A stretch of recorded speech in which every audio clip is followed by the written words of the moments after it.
काफ़ी सारे लोगों को लगता है कि यूपीएससी भूत है, अगर पीछे पड़ गया तो छूटेगा नहीं, और काफ़ी सारे लोगों को यह लगता है कि यूपीएससी ये तो हमसे ना हो पाएगा। लेकिन अगर स्ट्रेटेजीज की बात की जाए, टैक्टिक्स की बात की जाए, टिप्स की बात की जाए और एक अच्छे से प्रिपरेशन की बात की जाए तो कोई भी काम ऐसा नहीं है जो आपसे नहीं होता। लेकिन यहां पर आज हम इस क्लास में बात करने वाले हैं यूपीएससी प्रीलिम्स की।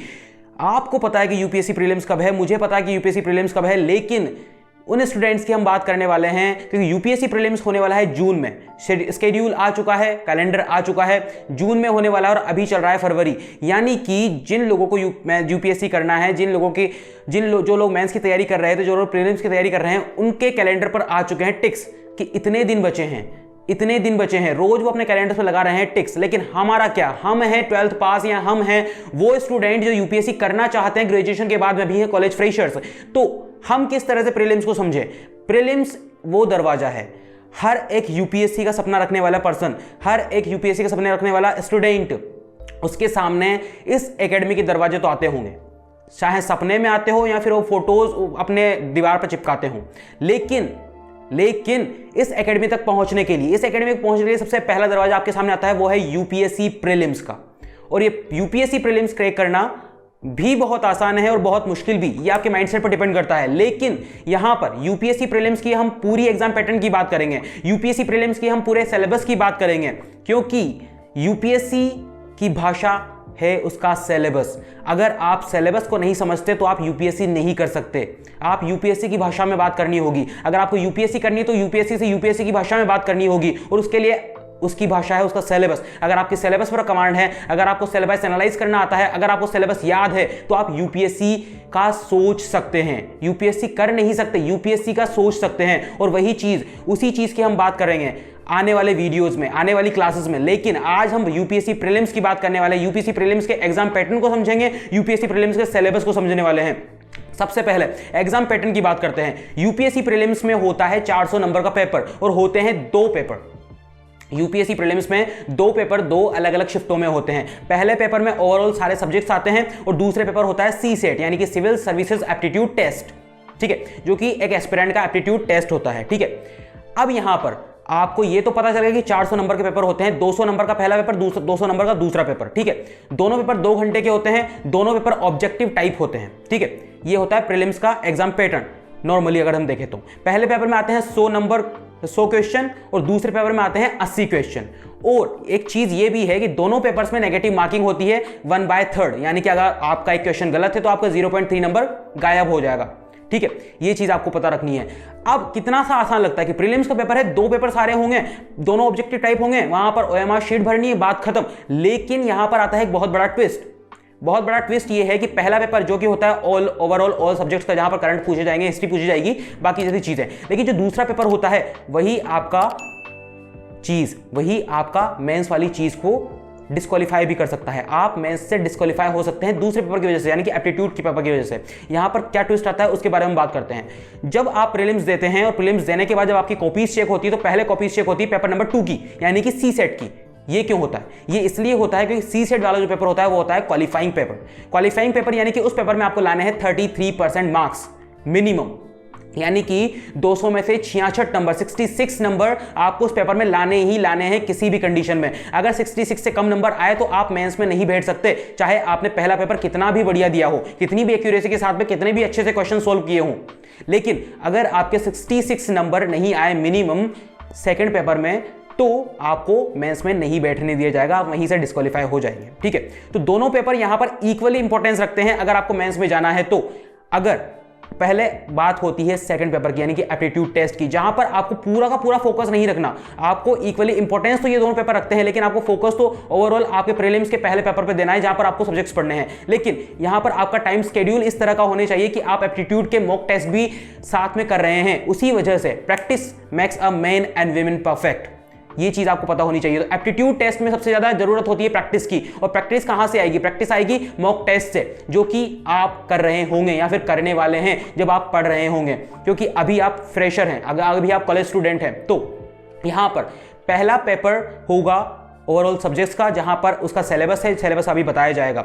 दूसरा पेपर होगा सीसेट का, जहां पर आपको 33% मार्क्स लाने जरूरी है मिनिमम, ठीक है। उससे ज्यादा कितने भी आए, क्योंकि वो नंबर आपके मेरिट्स में नहीं जुड़ने वाले, ठीक है। मेरिट में आपके कौन से नंबर जुड़ेंगे, फर्स्ट पेपर के, यानी कि आपको सेकंड पेपर सिर्फ क्वालिफाई के रखना है, पहला पेपर आपको ढंग से देना है, बहुत स्ट्रेटजीज लगा करके, क्योंकि नेगेटिव मार्किंग है, ठीक है। तो पहला पेपर आपको ढंग से देना है स्ट्रेटजीज लगा करके, और वहां से आपकी मेरिट बनेगी और इसी रास्ते से आप मेंस में प्रवेश करेंगे, यानी कि दूसरा दरवाजा आपका मेंस होगा, ठीक है, उस एकेडमी तक पहुंचने का। तो पहले दरवाजे को आपको इस तरह से पार करना है, जहां पर आपको एग्जाम पैटर्न समझ में आया। अब बात करते हैं सिलेबस की। मेन चीज तो है सिलेबस, और सिलेबस की जब हम बात करते हैं तो मेंस का सिलेबस और प्रीलिम्स का सिलेबस बहुत ज्यादा डिफरेंट है, क्योंकि मेंस में है इतना सारा सिलेबस और प्रीलिम्स में है इतना सा सिलेबस। लेकिन आपको पढ़ना कहां से, जब आपकी एनसीईआरटी क्लियर होती है। प्रीलिम्स से पहले आपकी एनसीईआरटी क्लियर होनी चाहिए, ये तो एक छोटी सी सिंपल सी बात है जो हर एक बंदे को पता होगी। प्रीलिम्स से पहले आपकी करंट अफेयर्स पता होना चाहिए, न्यूज़पेपर आप कंटिन्यूअसली रेगुलरली पढ़ रहे होंगे,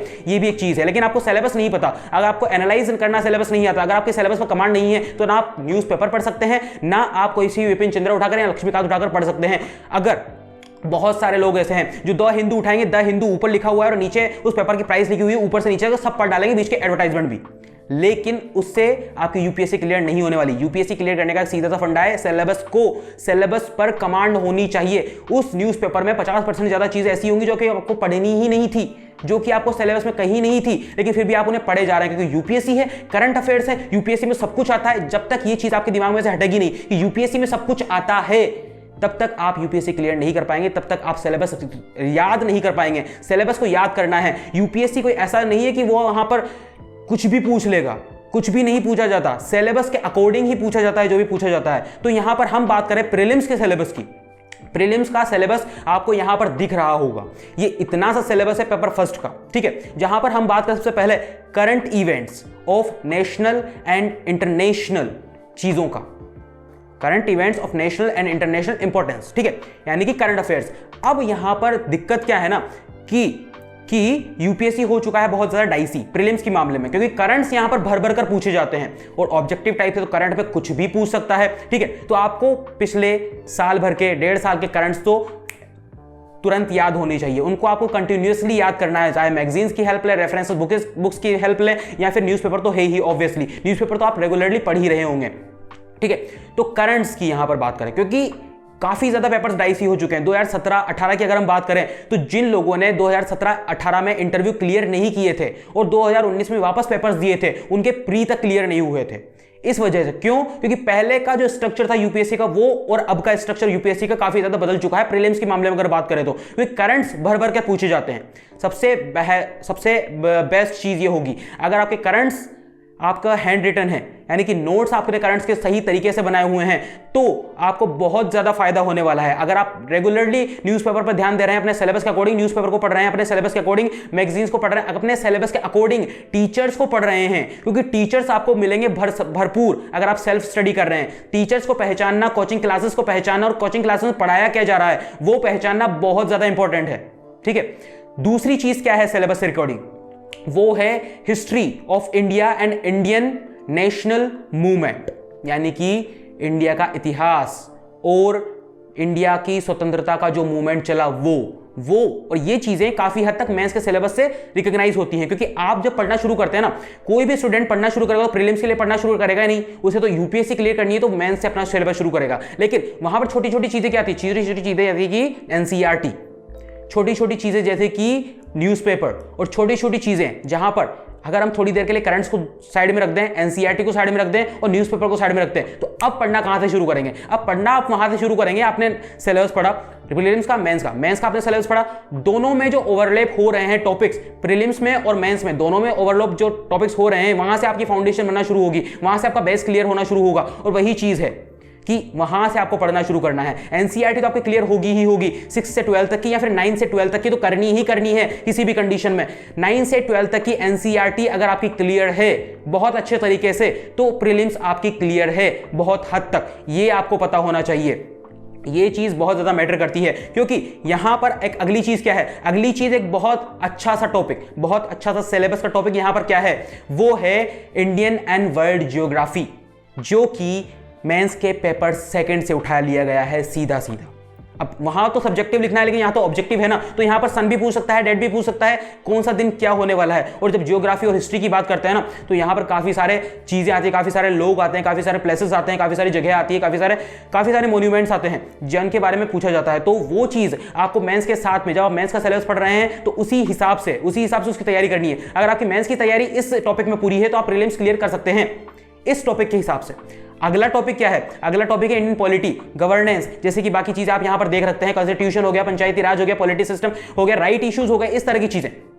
तो इस तरह की चीजें पेपर थर्ड, मेंस का पेपर थर्ड। ओके, यही चीज यहां पर होती है कि चीजें तो वही है, उसका शॉर्ट फॉर्म बनाकर ऑब्जेक्ट टाइप आपको यहां पर बता दिया जाएगा, लेकिन यहां पर सिलेबस पता होना, बार बार मैं ये कह रहा हूं, हर एक स्टूडेंट, हर एक चीज, हर एक कोचिंग क्लास यही कहती है, अगर यूपीएससी का सिलेबस नहीं पता ना, तो तुम यूपीएससी करो भी मत। अगर यूपीएससी का सिलेबस तुम्हें मुंह से याद नहीं है, तुम्हें ये नहीं पता कि ये जो न्यूज़पेपर में पढ़ रहा हूं, ये जो मैं आर्टिकल पढ़ रहा हूं, ये यूपीएससी के किस पेपर में आने की संभावना और किस तरह से पूछा जाएगा, किस बेस पर पूछा जाएगा, और ये जो चीज होती है, अगर ये आर्टिकल तुम समझा नहीं सकते दूसरे को कि ये आर्टिकल कहां से पूछा जाएगा, किस पेपर में और किस तरीके से आएगा, तो यूपीएससी करना अभी तुम्हारे लिए बच्चों का खेल बना हुआ है। ठीक है, इसलिए शुरुआत कहां से करनी है? शुरुआत अपने फाउंडेशन से करनी है। तुम्हारी फाउंडेशन जितनी ज्यादा मजबूत होगी, उतनी ही ज्यादा, तुम्हारी फाउंडेशन जितनी ज्यादा मजबूत होगी, उतनी ही ज्यादा अच्छे तरीके से तुम अपनी स्ट्रेटेजीज बना पाओगे, उतनी ही ज्यादा अच्छे तरीके से तुम आगे बढ़ पाओगे यूपीएससी के लिए, आगे बढ़ पाओगे इस एकेडमी के दरवाजे तुम्हारे लिए धीरे धीरे ही खुलेंगे, एक साथ नहीं खुलने वाले। यही बात कह रहा हूं मैं यहां पर। अगली चीज क्या है? अगली चीज है डेवलपमेंट, सस्टेनेबल डेवलपमेंट की बात करें, या फिर इंक्लूजन की बात करें, या फिर पॉवर्टी की बात करें, ऐसी चीजें। तो ये सारी चीजें एक टॉपिक यहां पर कीवर्ड आपको यहां पर दिख रहा है। नीचे आपको डिस्क्रिप्शन में आपको मिल जाएगा एक ब्लॉग मिलेगा, एक वेबसाइट का लिंक मिलेगा, वहां पर जाकर के आप पीडीएफ डाउनलोड कर सकते हैं, यूपीएससी का पूरा सिलेबस डाउनलोड कर सकते हैं, उसकी कोई टेंशन आपको नहीं करनी है। अगला टॉपिक यहां पर क्या है जो कि आप देख सकते हैं बड़ी आसानी से? General science. जनरल साइंस की बात जब आती है तो एनसीईआरटी आती है हमें याद, हिस्ट्री हो, केमिस्ट्री हो गई, फिजिक्स हो गई, बायोलॉजी हो गई, एनसीईआरटी याद हमें आती है। ठीक है, और जनरल साइंस ये एक सबसे बड़ी चीज हो जाती है जनरल साइंस की।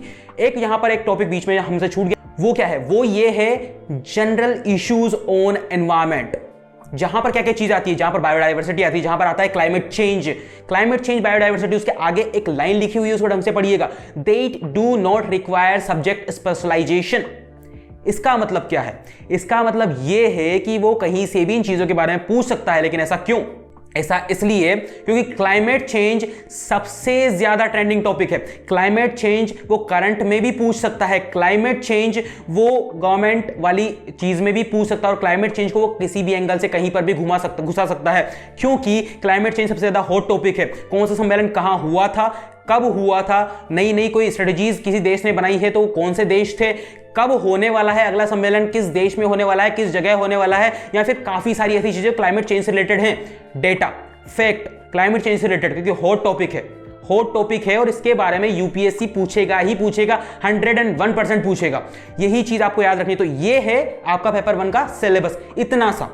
अगर आप इसको थोड़ा सा देखेंगे तो ये बहुत ज्यादा आपको दिखेगा नहीं, मेंस से तो इतना सा है, मेंस से कंपैरिजन करें तो। ठीक है, तो यहां पर आपको सबसे पहले तो यही चीज रखनी है, आपकी एनसीईआरटी किस तरह से क्लियर है, आपका न्यूज़पेपर या करंट अफेयर्स किस तरह से क्लियर है, और आप इन दोनों सब्जेक्ट्स, जो दोनों दो पेपर्स हैं, मेंस है और प्रीलिम्स है, इन दोनों में ओवरलैप होने वाले जो ये सब्जेक्ट्स हैं, जो ये टॉपिक्स हैं, इंडियन हिस्ट्री या फिर इंडियन और वर्ल्ड ज्योग्राफी, ये आपका किस हिसाब से क्लियर है, तो आपकी मेंस क्लियर, आपकी प्रीलिम्स बड़े आराम से क्लियर है।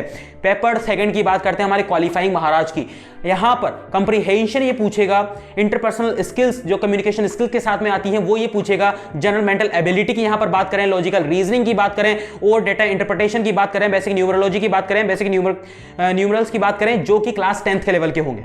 अब यहां पर क्लास 10th के लेवल के ये पूछेगा, जनरल एबिलिटी जैसी चीजें ये पूछेगा, तो यहां पर एप्टीट्यूड टेस्ट बेसिकली बात यही हो रही है। लेकिन यहां पर उन लोगों को सबसे ज्यादा दिक्कत आती है जो ह्यूमैनिटीज से हैं या फिर जो आर्ट्स बैकग्राउंड से हैं, उनको सबसे ज्यादा दिक्कत होती है इन चीजों को समझने में। ठीक है, उनको जीके आप पढ़ा लो बहुत अच्छे से आ जाएगी, उनको हिस्ट्री आप पढ़ा लो बहुत अच्छे से आ जाएगी, लेकिन यहां पर थोड़ा सा वो उलझ जाते हैं, थोड़ा सा वो हिल जाते हैं। और इसी चीज का एक समाधान है, इसी चीज का एक ही सॉल्यूशन है, और कुछ सॉल्यूशन नहीं है।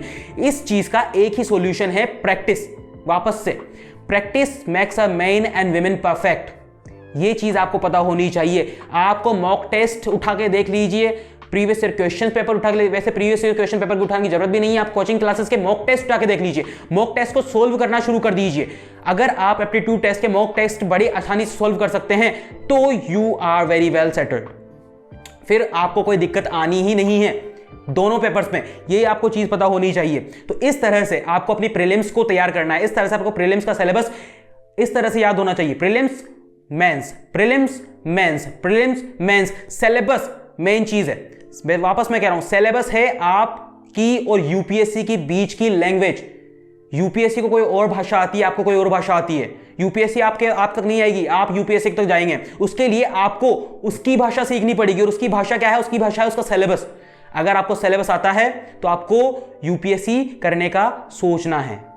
सिलेबस पर कमांड है, सिलेबस को किस तरह से एनालाइज करना है, किस बुक के साथ में कैसे जोड़ना है। अब आपके पास कोई बुक है, बहुत अच्छी बुक है, सारे लोग यूपीएससी की बुक पढ़ते हैं उस बुक को, लेकिन जब आप वहां पढ़ने बैठेंगे ना तो आप फर्स्ट पेज से लास्ट पेज तक पढ़ डालेंगे सारा ही। इस तरह से नहीं पढ़ना होता, ये चीजें इस तरह से काम करती ही नहीं है, क्योंकि वो आपकी मेंटल एबिलिटी को वहां पर देख रहे हैं। एडमिनिस्ट्रेशन में जब आप जाएंगे तो वो आपकी मेंटल एबिलिटी को वहां पर देख रहे हैं, आपकी अंदर की मानसिकता को वहां पर देख रहे हैं, माइंडसेट को वहां पर देख रहे हैं। वहां पर रट्टा मार सिस्टम नहीं चलता ना।